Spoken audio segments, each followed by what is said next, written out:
I'm excited to talk to you today about packaging and pricing. So this is a place that a lot of people get very frustrated, and I don't want you to compete on discounting your pricing because you think that's what you need to do to be able to get clients or get buyers or move a product. And so the deal with pricing and packaging, or really pricing, has everything to do with packaging. So you don't want to be chasing yourself to the bottom of the barrel as far as like you don't want to be the cheapest person in the market. So what do you do when it comes to packaging and pricing?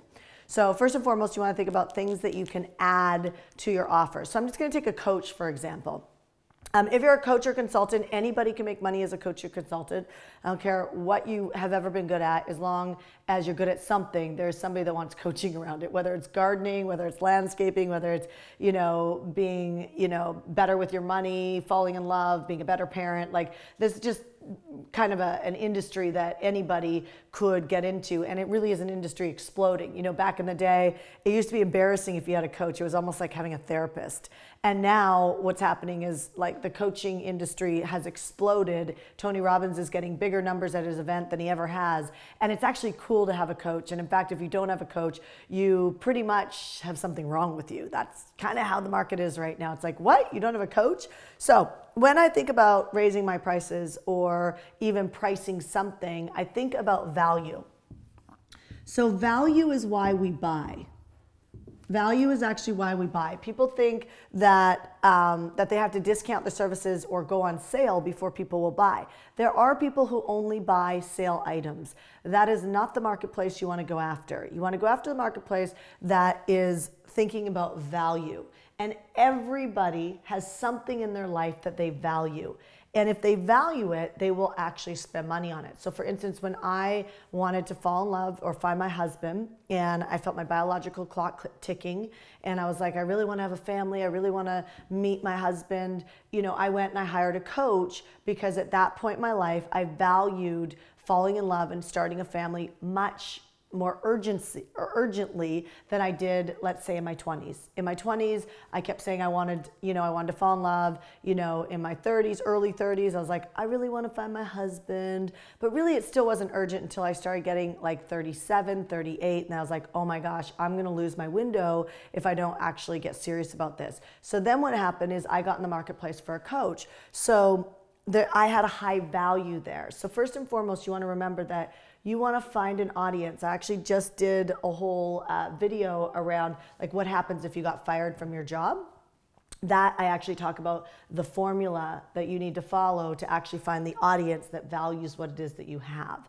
So that's first and foremost. Secondly, in order to raise your prices or to get paid good money, you want to actually think like, what can I add to my package? So let's just take coaching. We could even take a business coach. I'm a business coach. So if you go business coach and say I want to make an offer for a new program or product or service, or say I want to, maybe up my numbers. Like maybe like as a business coach, I might get 20 people that want to work with me. Well, maybe I want to double that number. So maybe you want to double your numbers, which means obviously you'd make more money. So then you want to literally say, what can I add to this business coaching? Well, I could add one-on-one coaching. I could add Voxer, which is basically, walkie-talkie to me on a regular basis. I could add 2 masterminds. I could add a writing coach. I'm just making this up, right? I could add a copy coach. I could add, accountability coach. And what you do is you start to add, you basically put as much as you can generously down on a piece of paper. And then what you do is you start saying, well, what am I willing to offer? So what do you want to charge? I mean, say you want to charge $1,200 a month, right? So $1,200 a month as a business coach. Maybe you want one-on-one, like once a quarter. And maybe you want to make a partnership with a copy coach, which then makes it really easy for these people to go to market. My point is my market would appreciate a copy coach with me. So it's just things that my audience would want.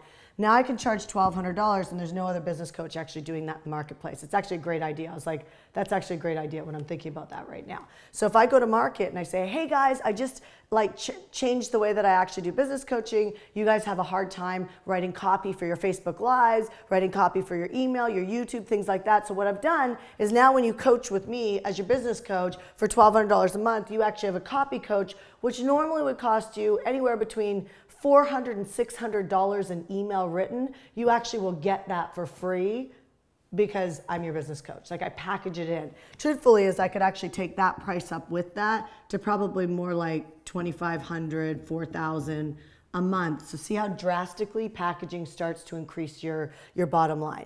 So when you're looking at packaging your services, you're looking at making offers, you want to think about generosity. I call it generous marketing. You literally want to start making a list of all the things that maybe you wouldn't even dare offer. Just get them down on a piece of paper, be super generous. What would be very cool if you offered it as a service, and then start to take a highlighter and highlight the things that you would add to your package that will make you stand out in the marketplace. That's how you package and price. It's really that simple. I'll leave you with this. If you think out there, like what do people really need, and you think outside the box of your offer, not even what just you can offer, but what could other people offer to your clients, and you package it together, you can quickly increase your prices for the same audience. Because the truth is like as a business coach, people are gonna go hire copywriters. I could even add like, a YouTube strategy in here. I could add an Instagram, add another 4,000 people to your Instagram. I could add all this type of stuff. And then what you do is you go and you find people who are willing to actually do that in your package, and then everybody wins. I have a client right now, Amy, who is charging $50,000 for her packages. And the way she did that was adding copywriting into her services. So the sky's the limit. There's buyers that value what it is that you have. You just need to actually have the right package for them. That's it. I hope that works. Bye. Hey guys, I hope that video actually supported you, but hey, often people tell me that, like, is there a place that you can overgive in your marketing? And the truth is you actually can't overgive. So I hope you check out the video, subscribe to this channel, and I'll see you on the other side. Bye.